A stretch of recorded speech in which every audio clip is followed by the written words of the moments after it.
double Mountain Drakes, they rushed down the Baron, and yes, they didn't secure the first Baron with a Nunu against the Sejuani. That cost them a lot, but that was looking like a fine H2K game. Game 2, a lot of it will come down to them being too passive in the draft. And then in-game, if you are playing that passive against a team that actually knows how to snowball, you can't make any individual mistakes, and that happened. H2K needs to respect that if G2 eSports gets ahead in these games, they know what to do. They can play the macro, they can actually punish you for it. So H2K cannot draft the same kind of super passive early game and just hope to scale into late and that G2 eSports will throw away the game, because they won't. That option is closed. We'll see what they want to change. Remember, game 1, they were on blue side as well for the side of H2K. They traded that Tristana for the Cho'Gath and Sejuani. It counted against them very quickly as they move later in. But the Rakan, the Kalista, the bans remaining relatively consistent to what we saw last time. So G2 banned Kalista, Jarvan, Rakan in game 1 when they were on red side. They're leaving the Jarvan for now because Tristana is still open. They might go for a trade and say, we leave both Tristana and Jarvan open. You get one, we get one. Because they're still like, if you don't first pick the Tristana, well then G2 eSports will grab, you know, the Tristana for themselves and give it to Zven. H2K not going to take that trade. Nope. And I think Jarvan it makes a lot of sense. Because especially if you first pick Jarvan and you give Tristana over, Tristana is the answer to Jarvan. So that doesn't really work for H2K. They instead want to get the Tristana locked in for nuclear. Elise is still available, and the only reason I mention it again is because we know there is a chance for H2K to shift the entire tempo of the early game and play Elise and focus on trying to snowball lanes. Big risk, though. It is a massive risk, of course. Because you're down 0-2. The roadmap to success for G2 has been that Sejuani pick. And not only would you give that away, you'd also give away the Cho'Gath, something that G2 have already proven. If you can't take a massive lead against them, they will use to destroy you as they move later in the game. So it is going to be the Cho'Gath. G2 will now get their first pick of the remaining champions. Now, Gnar is available as a potential choice against Cho'Gath. We've seen Jace picked against him as well, and the Trundle. There are a few different options. The problem is none of them eliminate Cho'Gath from the game. He always has that chance. Unless you can't, but I don't believe he's playing here today. Still, if you can't actually snowball on a Cho'Gath then with those counter picks, well then you will of course have to face him in the late game fights. I still think Gnar is great because Gnar can also be very impactful in late game team fights, and I really agree with this pick here from G2, and the reason we had that as one of the first ones we saw. We have to remember, Gnar going to have a fine matchup in the early game, going to offer a lot in the team fights, and you're not committing in the same way you would with that Jace or that Jax that Expect was so cheekily hovering over. But now, top lane matchup has been sorted. H2K have the option to pick mid laners here, but are they just going to go for the same Orianna Cassio matchup that we've already seen count against them? I mean, the Orianna versus Cassiopeia is fine, despite you sometimes struggling a little bit with the trades in the early game. For late game, it's great. My issue is actually when you see the Cho'Gath first pick and then the Gnar answer from G2, we're already set up for the same kind of game as the one we just saw, where it is G2 with the top lane pressure in the early game. They're the ones pushing in the Cho'Gath. This is a change from H2K to say we need more gank pressure on mid, and I think Syndra is actually better than LeBlanc, so I'm really happy they changed. We have seen teams abuse Cassiopeias with Syndra mid lane and a jungler who can actually play around the mid lane, and you can just coordinate ganks effectively. The Cassio, the Sejuani remain the same, though, on the side of G2. They have their formula for success. It is H2K on the back foot, forced to mix it up. Now, Syndra, we wanted to see something different. We wanted that proactiveness, and you pointed it out. Syndra could be it, but as we enter the next phase, are we going to see the same thing from the bottom side of the map? G2 already not going to have some of it as the Morgana has been banned out. So last time we had the Jarvan pick, and there was an Ashe on the side of H2K. Tough for him to play that style, but Jarvan is banned away in this game, so it's not as bad to play an Ashe or Varus for nuclear. Doesn't have to necessarily log in the Tahm Kench as well just to stay alive. Still, just with the Syndra in the mid lane, that adaptation gives Febiven some pressure, and actually a lane they can try and gank. Let's see what the bans here. Morgana being removed to deny the Black Shield. Don't want Trick, unable to actually land one of the key ultis. AD carry wise, Caitlyn is not been looked at because she's banned. So that's She wasn't looked at in the previous game. Wanted to match That's exactly what I meant, obviously, Drakos. Thank you very much for adding that one. Of course, game 1 it was banned away. I actually really disagree with this blue side ban, but whatever. This is interesting. If you're looking at Chei as a player, very often teams will ban away his Thresh. We know he can be a proficient playmaker, but it looks like G2 very comfortable to just drop a ward on that Lantern every time it becomes a problem. And instead, they've opted to ban away the Trundle here.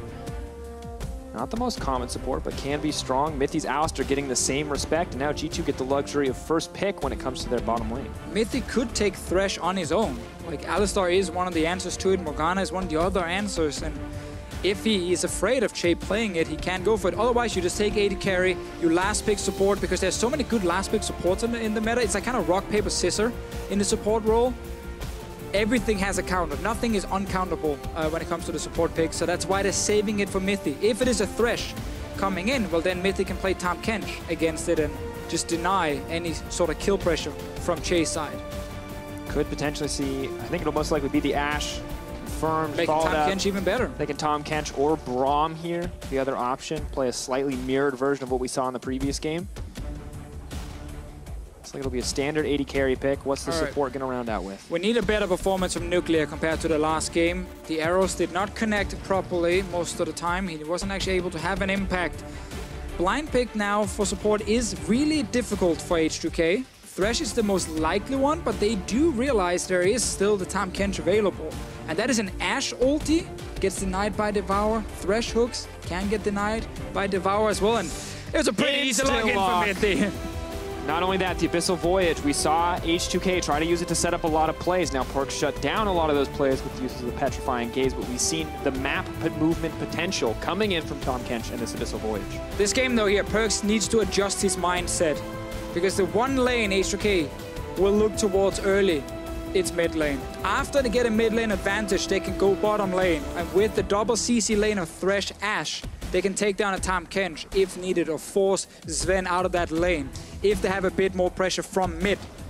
Top lane is most likely just a farm fest, where now we get a bit of an early advantage. So we're really looking mid lane, and then we look at Nuclear and Chei in the bottom lane. They gotta be aggressive in this game here, unleash the Thresh to go towards mid and snowball Syndra even further.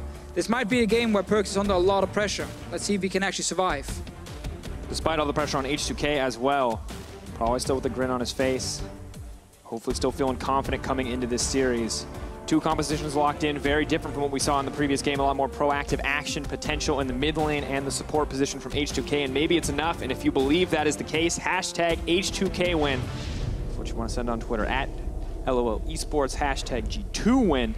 If you believe in the dynasty and the reigning kings. H2K have never won a semifinal. They always end up losing. They don't go to the final. They're down 2-0 versus G2 Esports. If you're ever gonna turn it around and actually make it all the way into that final, this will be quite an epic comeback from H2K. We're not used to seeing it. We can't really say that we feel confident. Seen it, Deficio. We've never seen it. And Febiven and Jankos, man, they gotta get ahead in that mid lane. Has to be the hope. 3 years yet to see an EU LCS final, yet always in the top 3, top 4 of LCS teams.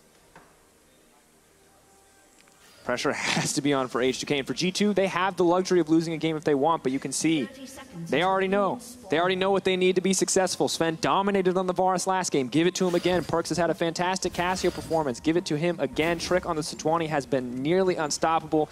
Give it to him again. Things look good right now for G2. Yeah, the pick-a man phase here was easy from Youngbuck. He did not really need to change anything. It was on Prolly to really change things around. I think he analyzed the exact same things that we saw in the last game in terms of not having those lanes to play around, no winning lanes to put pressure on, just waiting, honestly, for G2 to make mistakes that never really happened.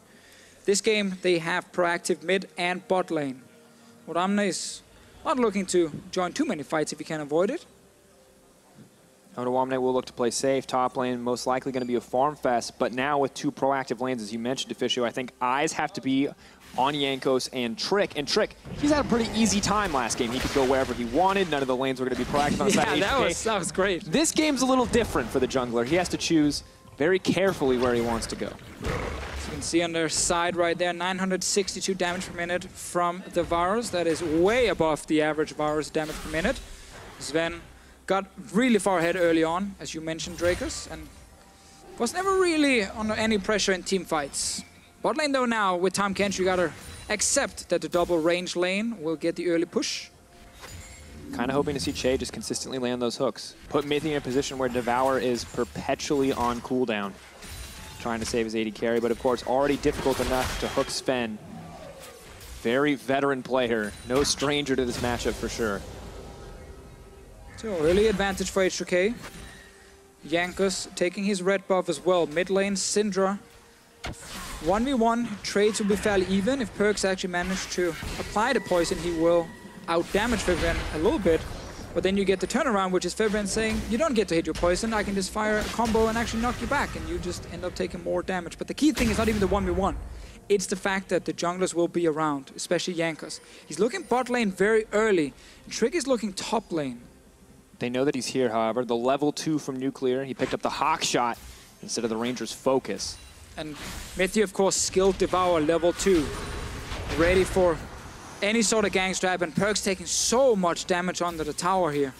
Hasn't burned Cleanse yet, but no TP, no real way to get back into the lane. Opted for the Corrupting Potion early. Look how far back Mithy's sitting. They know they haven't seen Jankos on the map yet, and there we go! Flash body slam, Mithy's gonna be flayed back. He cannot devour himself. Not a lot of options left for safety, but now Zven is all on his lonesome. The flash for the Devour. Both flashes burned for G2. That's success for H2K, but nobody's gonna drop. Mithy was sitting so far back, knowing, okay, we haven't seen the jungler. There's a chance he's in the bottom lane.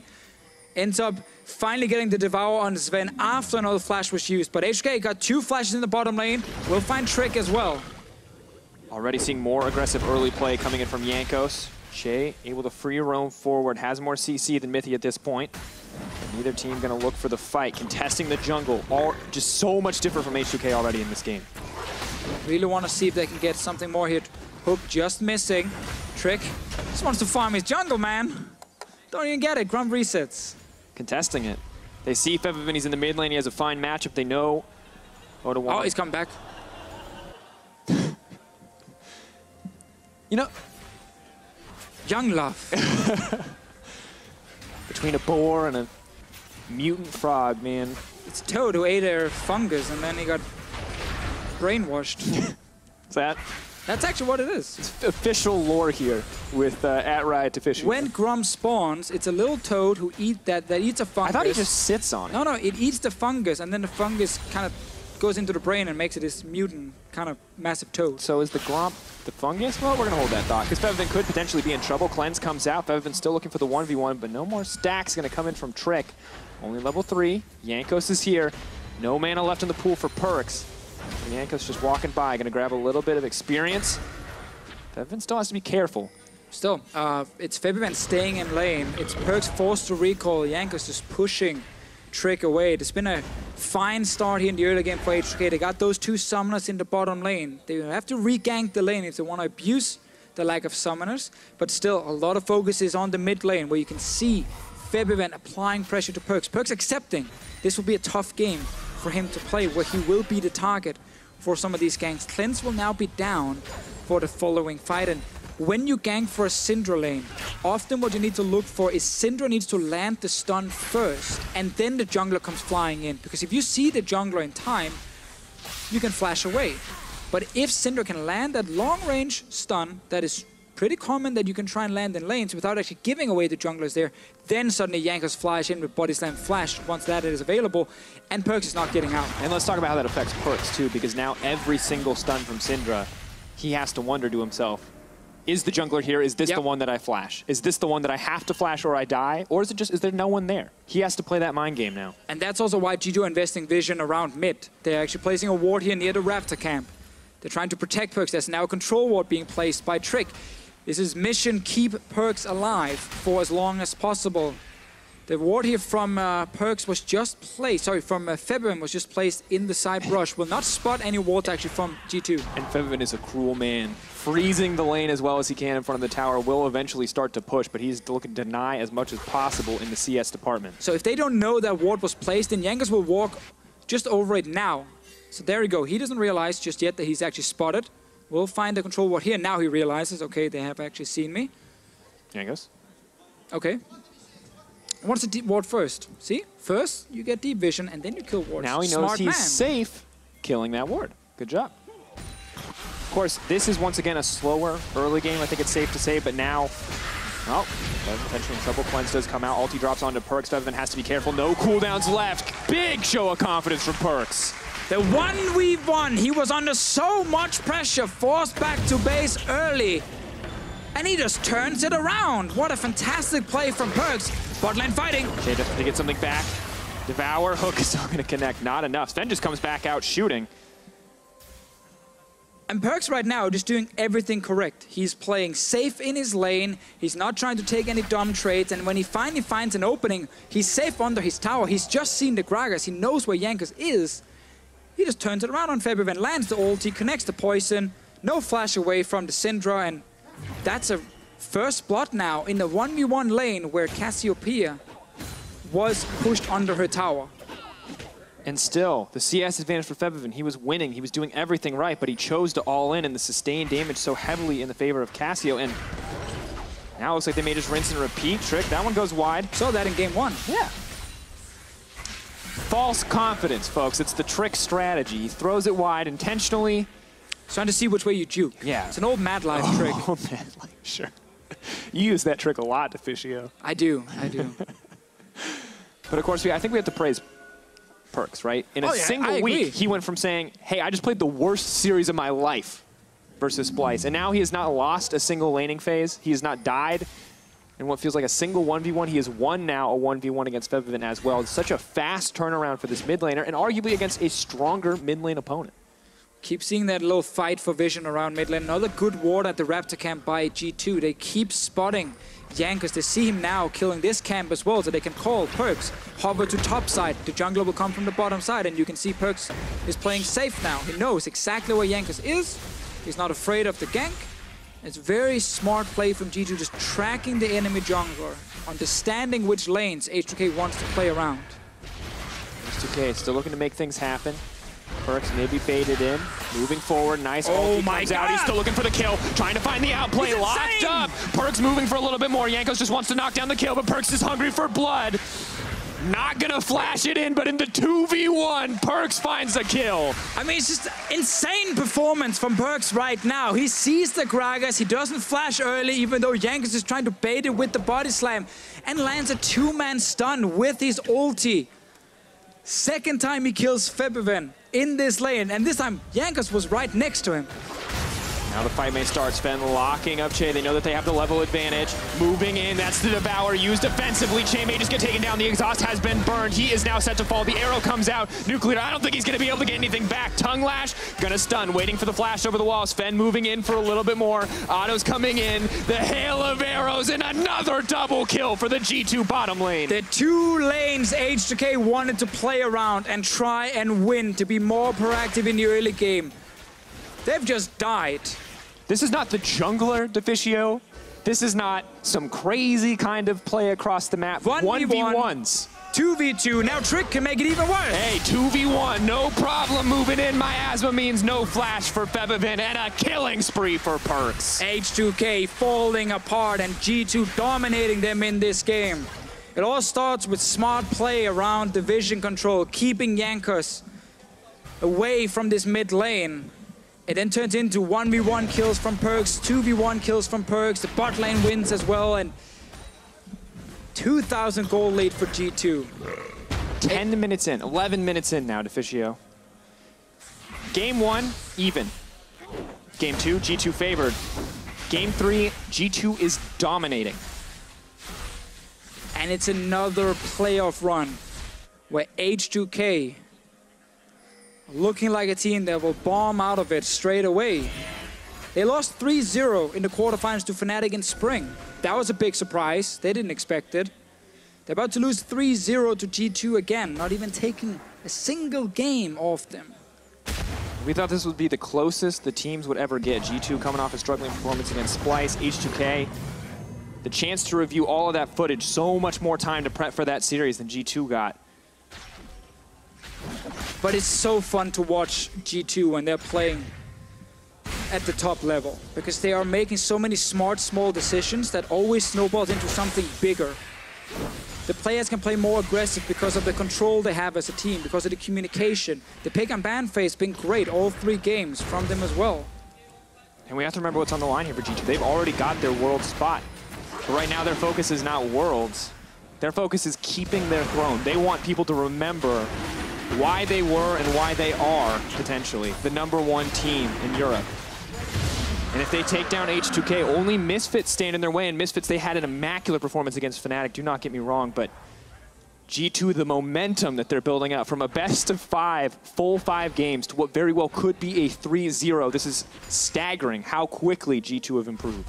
Now, before G2 plays Misfits in that final, they've already qualified Misfits for Worlds as well by actually taking down H2K. Now, the game is not over just yet, but with a 2,000 goal lead and a very strong late game team fighting comp from G2, it's looking almost impossible for H2K to get back.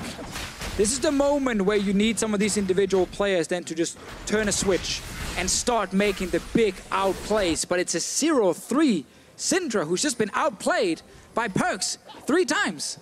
And let's be clear here, PerkZ isn't building full damage. The opportunity to outplay this Cassio is long gone. That is an abyssal mask in his back pocket. Yeah, this was really that little adaptation that happened for Cassiopeia as well, when people figured out building abyssal mask is so good against double AP combos, like a Gragas jungle with AP damage and a Syndra mid lane. Because you have so high base damages anyway. And I keep talking about this, like the 10% damage increase from this Abyssal Mask is 700 range, which is exactly the same as your Twin Fang. So all your DPS is getting applied with that bonus. And it also helps some of your tanks like Sejuani. So it's so good to stay alive in these trades and very effective against AP junglers too.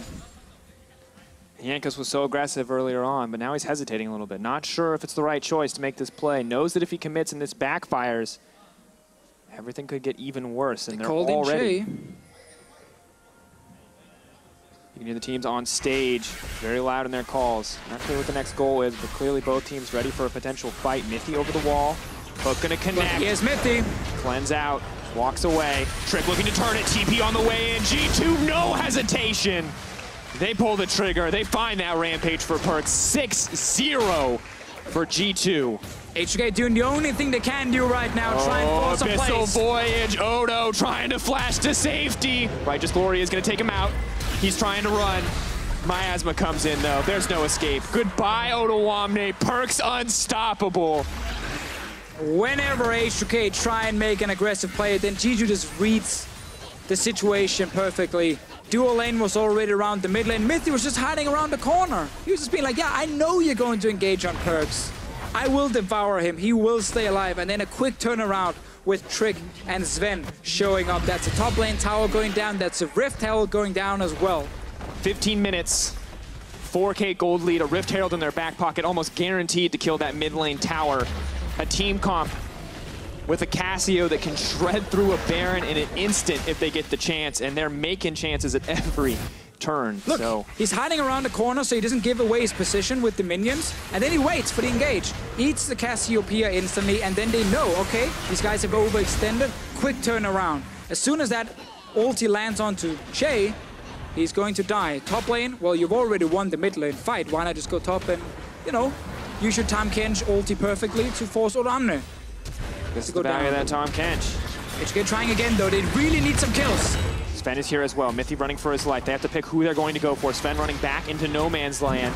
Mithy slowly getting burned down. Sven trying to stay alive, but that's going to be a kill for Febiven. This is a good start for H2K. 2 taken off the map.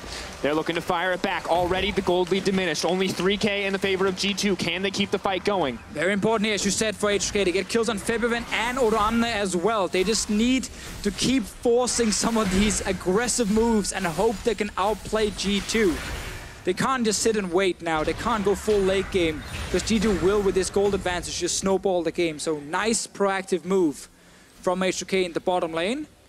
Need a few more of those. The proactiveness we wanted to see from H2K when we saw this composition, and as well, some of the same small weaknesses we saw showing for G2 in Game 1. Single members getting picked off, overextending, overstaying. Right, because in this game, it was not the game plan that was the issue for H2K. They were playing aggressive in mid. They were playing aggressive in the bottom lane. It just came down to individual outplays from G2 eSports. Now we look at this one, Deficio. I mean, well played at the end of the day, right? But you can see how many resources they have to commit. Oh, that doesn't matter. As long as you get the kills at this point, you will take it. They did find Zven and Mithy in that bottom lane without a tower to save them. Map kind of got reset after that, and we're right back into the action. G2 will have push in top lane with the Gnar. They should have pushed in the bottom lane with Zven sitting on 2 kills. And of course, the 5-0 Cassiopeia will control mid. So there's 3 lanes pushing for H2K, or against H2K. Deep Vision will suddenly be in the jungle. Jankos can't find anywhere to gank.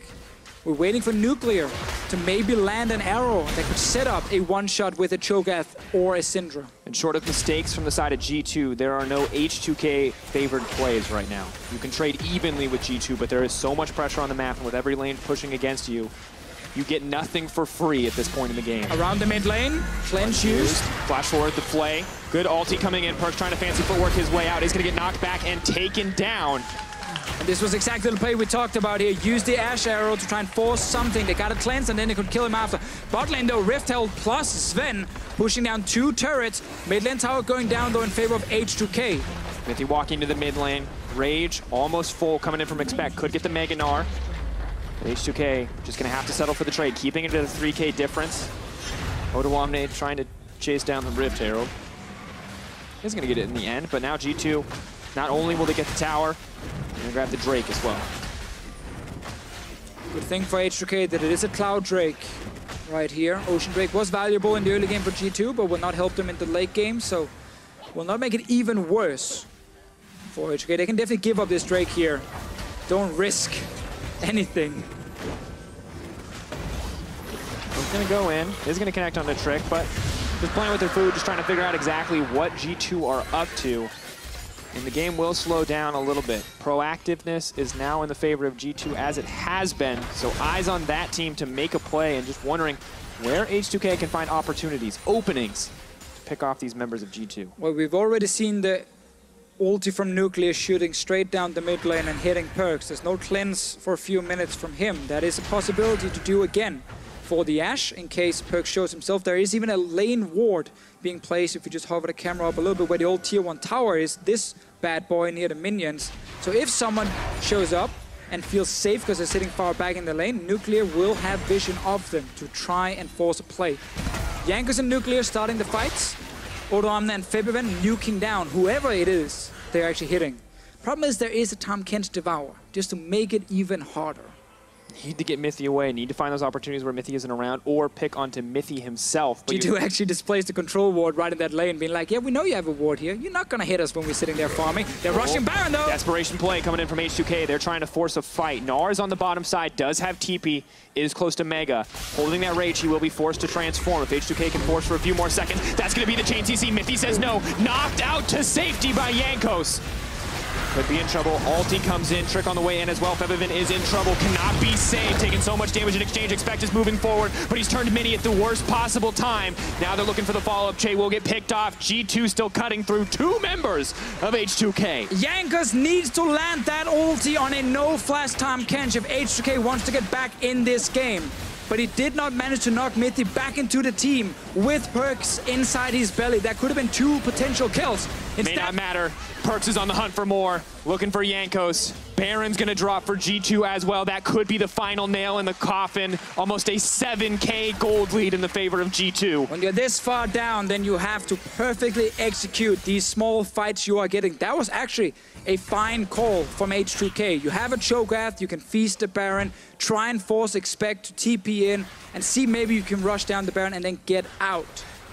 As soon as the turnaround happened, PerkZ, with no cleanse, stepping forward. When this lands, Jankos' job right now is just to ulti back Mithy. Nothing else. Knock Mithy into his own team, into H2K, so that Mithy dies and PerkZ dies right after. But he tried to ulti onto the Cassiopeia that was already devoured. And that ended up backfiring. Mithy, of course, stayed safe with PerkZ inside him. And then G2 just ended up turning around with PerkZ getting a kill on Febiven right after and secure the Baron. There was an opening right there for a few more kills for H2K, but the execution was not perfect. Well, the Baron kill extended the gold lead. The Baron buff will continue to do the same. Trick just looking for a pick. G2 want to keep the momentum moving forward. PerkZ on out on a killing spree. H2K doing what they can to fire back, but Jankos is so low. Team holding on for as long as possible. G2 looking for the tower. Multiple low health bars. Odoamne could clean up if he gets the chance, but PerkZ is not going to have it. Mithy tanks the tower while the rest of the team cleans up. Febiven has to be careful. No one going to drop on the side of G2. G2 will secure a tower here. Few low members, but Mithy once again with the Devour, keeping Trick alive. It's a lot easier to play a frontline tank when you know you have a Tahm Kench behind you, because you can stay a little bit longer, take a little bit more damage. Bot lane right now, Drakos. For a fight, Febiven gonna find Mithy. G2 getting picked off. Odoamne, what can he do here? He is still getting ripped through. Zven does so much damage. Trick is gonna get taken down by the tower. At the end of the day, it is a 2-for-1 trade in favor of H2K. They're holding on. H2K just swapped the attention to the Tahm Kench that was fairly low. G2 tried to push the maximum out of their Baron buff, and their bot lane tower did not die. It is still alive, will slowly get the HP back. G2 though, with the 8,000 gold lead, denied the potential Baron rush from the Cho'Gath team as well. It's not a small win for them. G2 feels like no matter what they do, they still come out with an advantage, and H2K is still just grabbing at scraps here, looking for any opportunity to come back.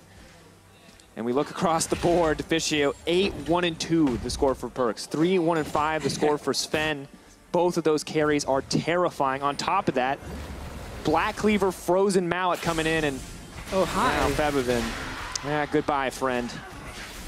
3.5 items already at 23 minutes for Cassiopeia. It is insane. 10 stacks as well on his Dark Seal. Why not? Get a Soul Stealer. I can't believe it's only 23 minutes. Such a fast game from G2, finding those opportunities. Trick.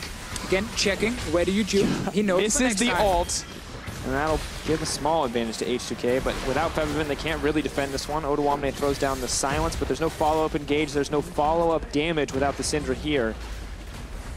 So it's a slow and steady walk down from the side of G2. Have to be careful, though. Any moment, G2 could pull the trigger and look to engage. Zven does have the ultimate. Odoamne getting threatened here by PerkZ. Inhibitor is going to drop. G2 continuing to extend the advantage.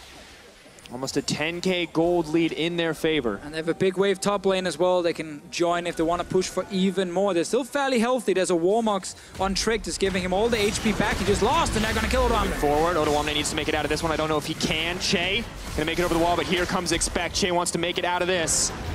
Tier 2 tower in the sights of G2. They're looking to burn it down. They're looking to find their place in the finals with one more fight. But H2K, they want their shot at it. Expect getting engaged on, is going to use the Gnar, trying to find a way out of the fight. Mithy is there to save the day if they need it. Pulling back in the end. And they all jump away. G2, they keep just pushing it. Oh, so close. And yet it feels like H2K are never really close enough to actually find that one kill, because you know there's a Devour every single time for Mithy. And Mithy himself, before the game started, talking about leaving a legacy. And he said for him, taking a team to the finals, win the final 4 times in a row would be a fantastic achievement from him and for G2 eSports. Not just a legacy either, Deficio, but the G2 dynasty, the team that has just won and kept on winning since they entered the LCS. H2K have been here longer, but they have never been close to that title. And Mithy and Zven and PerkZ continue their streak of never missing a European final when they are playing in the EU LCS. Quite amazing that Mithy has also qualified for every single Worlds where he's been playing. Together with Zven, worth adding, quite a lot. Only Lemondogs was without Zven. Season 3. I never imagined this duo would be as good as it is, but we see it now. Niels, Mithy, Zven, Mithy, whatever you want to call it. Together for a long time, you can see why they've earned so many accolades. All I'm going to say is, as soon as Mithy joined the LCS in 2013, every single dual lane he ever played in was one of the best in Europe. I've never looked at a Mithy lane and said, man, they're weak. These guys don't know what they're doing. Always among the best, if not the best. Keep our eyes off G2 though, because H2K, they're holding on to final hopes. He is hooked up. The follow-up damage is not there. They're just poking at him. They don't have nearly enough damage. The early Void Staff, all the magic penetration Febiven can get his hands on, and it's just not enough to hurt the tanks on the side of G2. H2K, if they find Mithy and CC him, they might be able to burst him down, but that's just the support you're killing. It's always the issue against Tahm Kench. Chei finding the hooks. Oh, Trick in trouble. Moving forward, looking for a little bit more. Expect knocks him back into the team, and that's gonna do it. G2 just gonna clean up the fight. A beautiful engage comes forward. Mithy solo zoning out Febiven. Maxlore is going to Worlds, and he's damn proud of it. Moving in, Deficio. I cannot believe it. They just got better and better after every game. And H2K, just another mob to a king. Because G2 are fountain diving away. And with one final win, one final dominant victory over H2K, they're going to punch their ticket to Paris, and they'll see Misfits in the finals.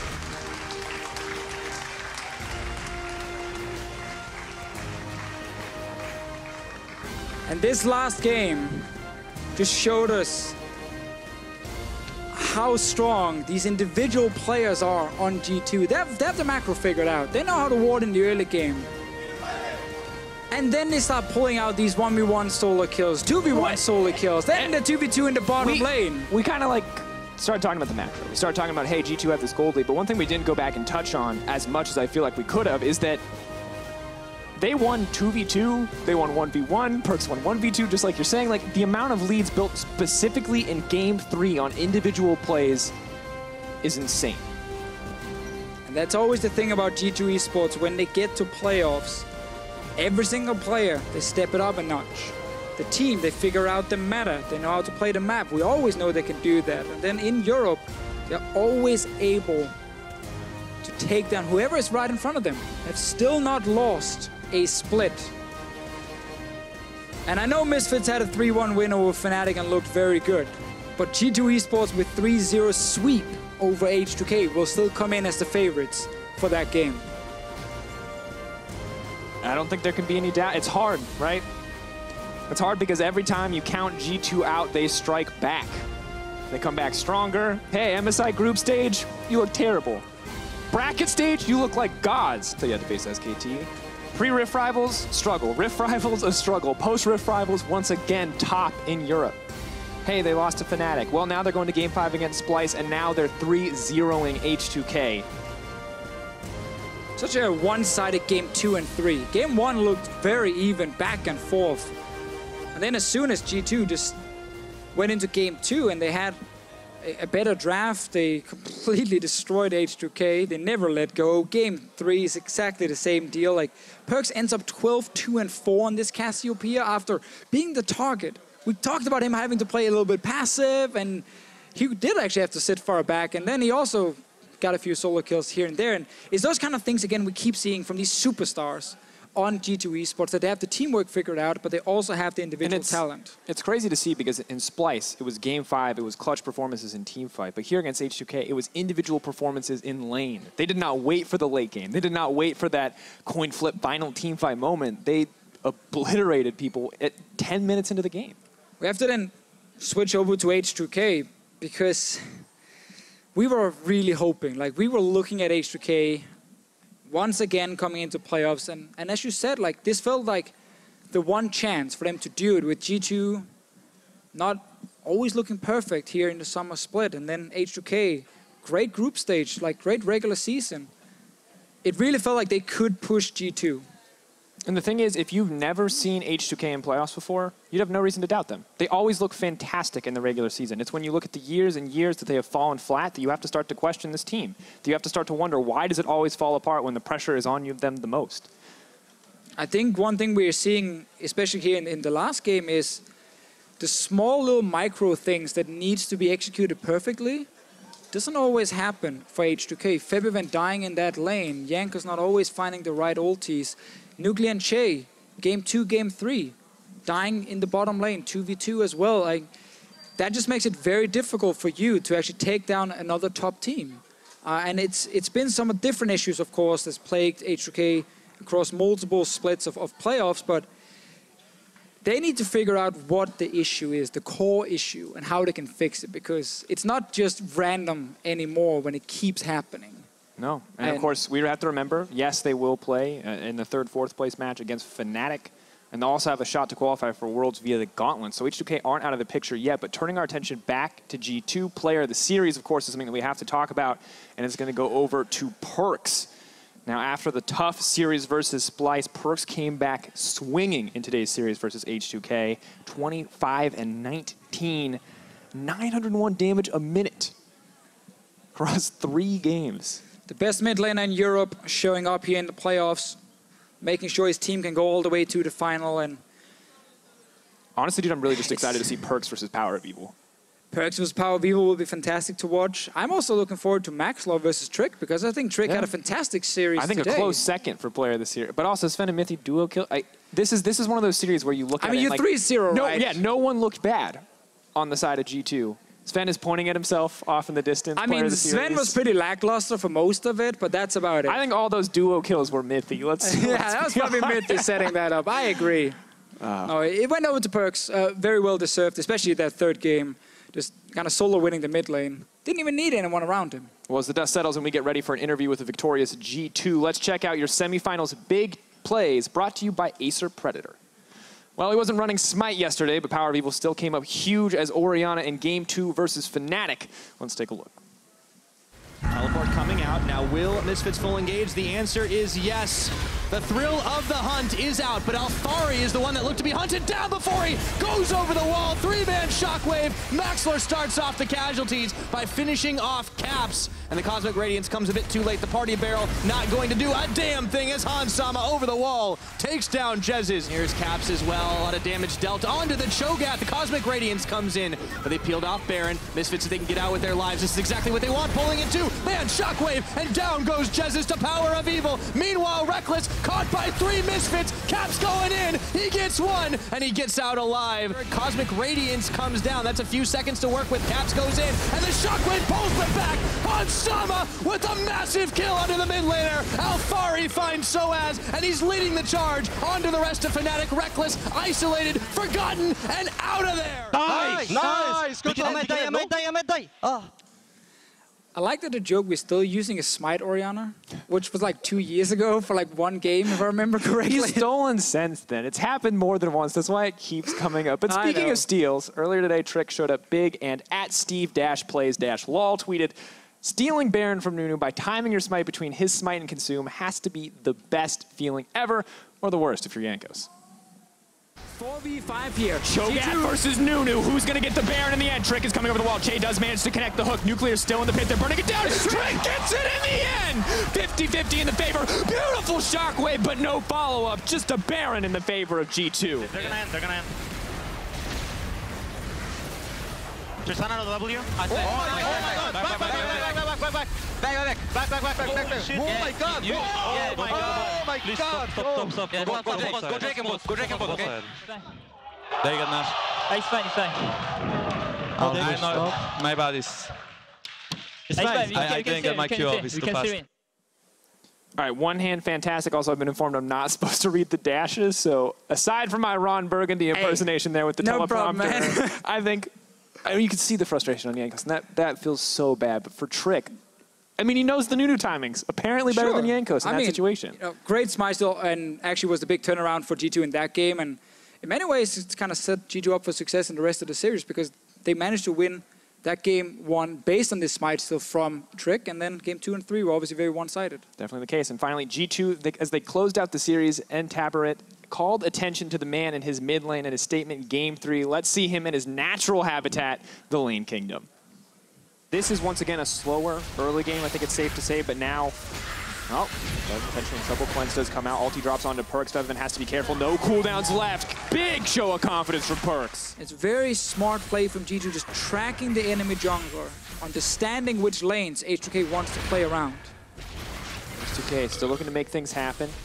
PerkZ maybe faded in, moving forward, nice ulti comes out, he's still looking for the kill, trying to find the outplay, locked up. PerkZ moving for a little bit more, Jankos just wants to knock down the kill, but PerkZ is hungry for blood. Not gonna flash it in, but in the 2v1, PerkZ finds a kill. This is not some crazy kind of play across the map. 1v1s. 2v2, now Trick can make it even worse. Hey, 2v1, no problem moving in. Miasma means no flash for Febiven and a killing spree for PerkZ. Yeah, well played, Save now. The worst part is he's sitting right over there, just smiling, and now we have to say something nice about him. The big old shit-eating grin. He's like, oh yeah, so proud of himself. We see you. All right, he played really well. He played really well. We have to praise PerkZ. Well, if you missed any of the action today, we'll be recasting all of tonight's series immediately following the NA LCS fight between Team TSM and Team Dignitas. I don't know why I said team before TSM, but I did. Keep reading, man. Well, you did G2, well. You did great. They're ready for the chance to defend their title. Let's send it over to Shox and hear from the players themselves. Thank you very much, Drakos. Very entertaining segment as well. Obviously, I'm here with the winners, with Mithy, with PerkZ, and with Zven after making it to their 4th final in a row. PerkZ, first off, obviously, you just saw all your big plays again. You must have felt really good at the end of that series, and now I'm proud of your own performance. Well, after having such a disappointing performance last week, like I was making so many bad calls and just straight up inting in the early game. I really want to step up for today's series and play consistent and reliable. And yeah, I'm proud of my performance. Well, the whole team stepping up. Zven, how different and how much better did it feel today after, as PerkZ said, that fight versus Splice, where you guys nearly lost it in the end? How different was this experience today? I think everyone played really good. There was very few mistakes. Every mistake was more of a team mistake, not actually individual misplays like in the Splice series. I think we had too many errors mechanically and individually. So today our team play was very good, and individual play was even better today. I think everyone had mechanical play on point today, so that feels really good to like just win games because of skill as well. But our like shot calling and our team play was really good too, I think. Yeah, everything was very good. Mithy, individually, it just seemed like you guys showed up more on the day. Do you think one or two things have to do with the fact that H2K was coming in cold? They had to perform today. It was the first time taking to the stage, and that you guys already had some practice last week? Maybe. I mean, it could actually be the case that us playing a best of 5 last week made us just think about how we are practicing a lot more during scrims and what works on stage and what doesn't, and just give us a better understanding of the meta too. So maybe that's what happened to Fnatic too, you know, that the fact that we had the opportunity to play first, maybe that was the difference. Yeah, the two teams that played in the quarterfinals now also playing well. In the semifinals, for you specifically, you had the all-pro team, and there was a bit of a drama because a lot of people, which wasn't even your fault, they voted for you, and you got a lot of flack. So you personally wanted to say something because you did show up, especially in that last game versus Splice in that series, but in general. I mean, it's not really that I want to say anything. I just want to remind people that you guys said I was not the best, and I will prove you all wrong again. So it's fine, you know, like it's fun for me, but it's fun. But yeah, it's just what it is, you know. Like I'm proving it once again, and I will prove it again in the finals. It's gonna be how it's gonna be. It's gonna be how it's gonna be. Nice, keeping a cool head, PerkZ. Is it funny or? Sorry? Is it funny to you that you said that you're giggling the whole time? It's really funny. Like Mithy without 2 Koreans, Hardstack second place. Mithy with 2 Koreans. Okay, that's a fair point. Yeah. Right, a bit of banter, a lot of smiles from you guys because you guys made it to the final. There's also someone else you made very happy, and I don't want to spoil everything, but I do want to take a look at one of the final pushes you guys did. So it was pretty much done already, but you're going to push in for the final fight. So take a look at how you guys did it. I can't play by play it, but it's going well. But Gnar is hardcore smurfing. Gnar is smurfing. Gnar is doing well. And then there's someone watching on the desk.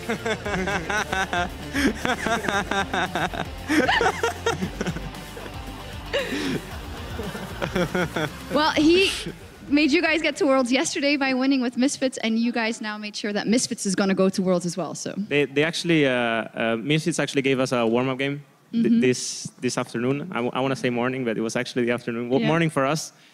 So we're actually grateful for them because they helped us be warm for our series, and even though Siva was playing support, they still like made us get warm. So that's really thank you to them, you know. Yeah, it was warm. The radiators were also on. That's nice.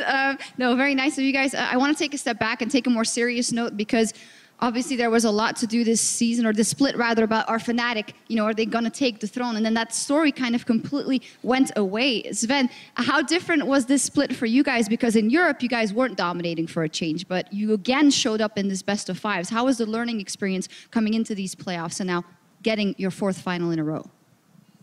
Isn't it 5th final? 5th final, excuse me.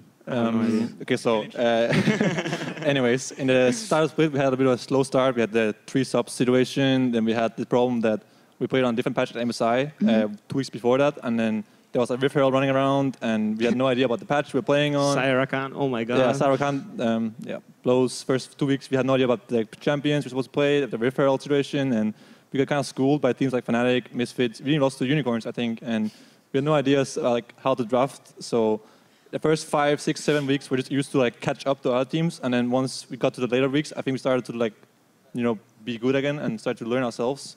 And then playoffs is just playoffs.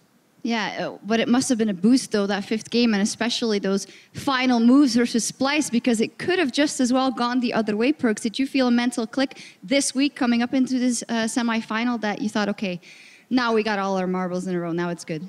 Well, honestly, I was really nervous going into Splyce. I thought they were actually a good team, just from what I heard. And they have good individual players, too. And they usually get the good grasp of the meta and strong players in every role. And also, it was my first quarterfinal, so the pressure was like immense, and I was kind of like mentally breaking down like slowly. But then I just picked it up again for Game 5.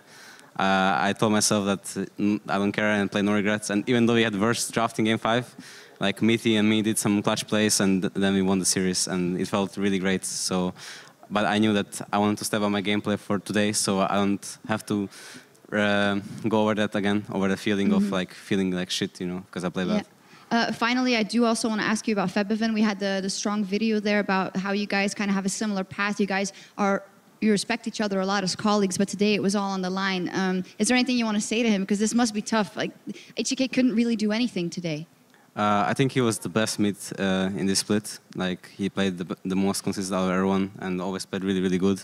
And today he played really good too. Besides the last game, he misplayed a bit, but it's also a really annoying matchup to play. I think overall he's been the best player on H2K, and yeah, he's just really, really solid. And I wish him more luck in the gauntlet. Yeah, the gauntlet, we'll talk about that in a minute, because H2K will still have a big chance there. I do want to take a look at the playoff bracket, and in the end it is all filled out because you guys will be going up against Misfits in the final, which is not particularly what that many people had expected the playoffs to go. So Mithy, what do you find of Misfits as your next opponent standing in the way of yet another championship?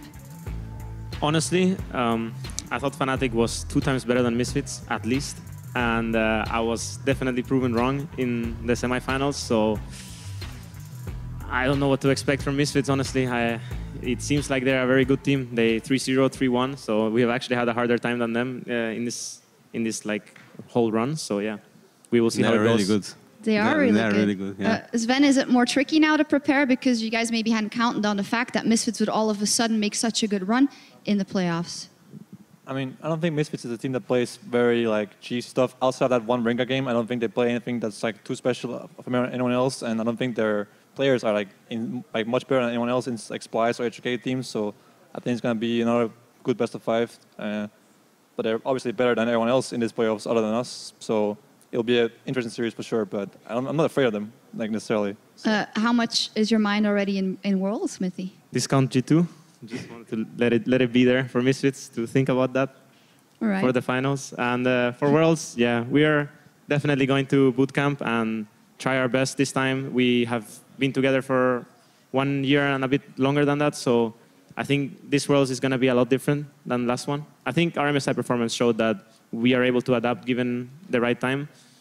What concerns me the most for Worlds is how we are going to adapt to the patch before we see other people play, because we are really good at learning the meta when we see others play and when we experience ourselves some things. But when we are cold and we don't go on stage and we just practice what we do in scrims, we usually tend to not have a good grasp of the meta. So that's what I think we will have to work on the most. Yeah, how do you kind of avoid that? Because you can only scrim, you can't play more games on stage, you know? Is there any mechanic that you guys have to get in your own head and make sure that you're ahead of the curve before you take to the stage, PerkZ? Well, the thing that you have to do is that you have to select the champions that you're going to practice and be sure, even though maybe they're not 100% meta, you have to be really sure that you can perform on them, and if you win scrims with them, then you can win on stage too. So you should just stick to the drafts that you have played and prepared for Worlds, and then after group stages, usually the meta shapes up, and the other teams, like every team starts playing around the same. Everyone like adapts, but in the first group stage, it's like there's low like random champions and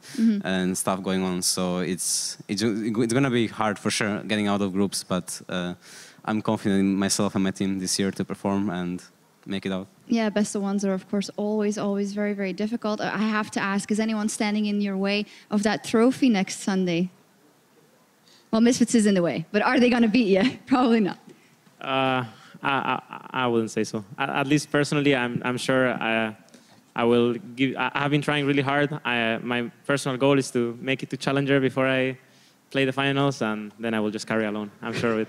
You've been quite, you know, cocky? Banterish in this. I was going to say banterish in this interview, but it's nice. I feel like you found your groove again, and you're just happy to go on stage and play your best. I think I'm just having fun playing on stage. I'm having fun being a professional player, and like just having the opportunity to play against all these other guys who are also very good at what they do. So I'm just trying to enjoy myself and like treat everything as a one-time experience. And yeah, I'm just trying to make it as fun as possible for me, and hopefully as fun as possible for Misfits too. If we can get some grudges going on, I think the finals will be even more interesting. Yeah, I mean, Maxor probably has a couple of things to say about that matchup. Sure. I think Twitter... I'm sure Maxor has something to say, but I'm not going to say to him. So. Okay, well, I think Twitter will be on fire between now and then. One thing I do want to take a look at is the gauntlet and how the matches will play out, because that is entirely locked in. The third place match can change nothing about that. H2K and Splyce will be our very first match. The winner goes up against the Unicorns of Love, and the winner goes up against Fnatic for that spot at Worlds. And when I took a look at this, I said the same thing as you, PerkZ.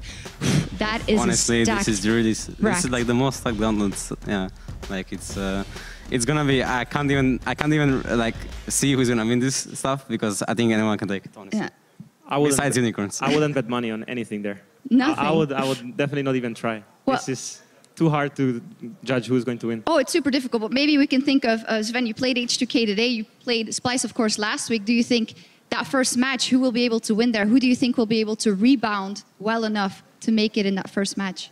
Well, I think Unicorns low-key sucks because they got 3-0 by Misfits like really fast. I think H2K and Splyce both have played 2 best-of-5s before they play against Fnatic. So given that Unicorns are not so good right now and that the other team has played 2 best-of-5s, I think Fnatic will win the final of the gauntlet. All right. Might not be a stomp or anything, but I think they'll win that gauntlet. Hey, you guys are not very clear what Zven thinks that Fnatic has it. I disagree. I think H2K or Splyce will take the gauntlet. I think the winner of the first match will destroy Unicorns, and then they will take over Fnatic and defeat them too. 2 best-of-5s can like make you a different team. So I don't know. It's so hard to. Yeah. Who would you think is the best third representative from Europe? The winner of the gauntlet. Okay. Yeah. You guys are in a great mood. I think, yeah, I don't know. Maybe Unicorns can pick it up. They have to have 2 weeks of scrims, I guess. So I don't know. Fnatic is, now that they changed their style, I would like for them to go to Worlds, but I would also like for Splyce and H2K to go. I think if Unicorns change a little bit and become more consistent in what they do, then maybe they can be a wildcard at Worlds too. So I think every team has a good chance. All right. If anything, we'll have to see how they can all pick it back up, the teams that got knocked out. You guys, we will see in the finals next week, Sunday in Paris versus Misfits. We'll see H2K versus Fnatic in the third place match. And that will do it here from our studio in Berlin. We get a week to call off, and then we'll see you all back in Paris for hopefully an amazing third place match and an amazing final. See you then.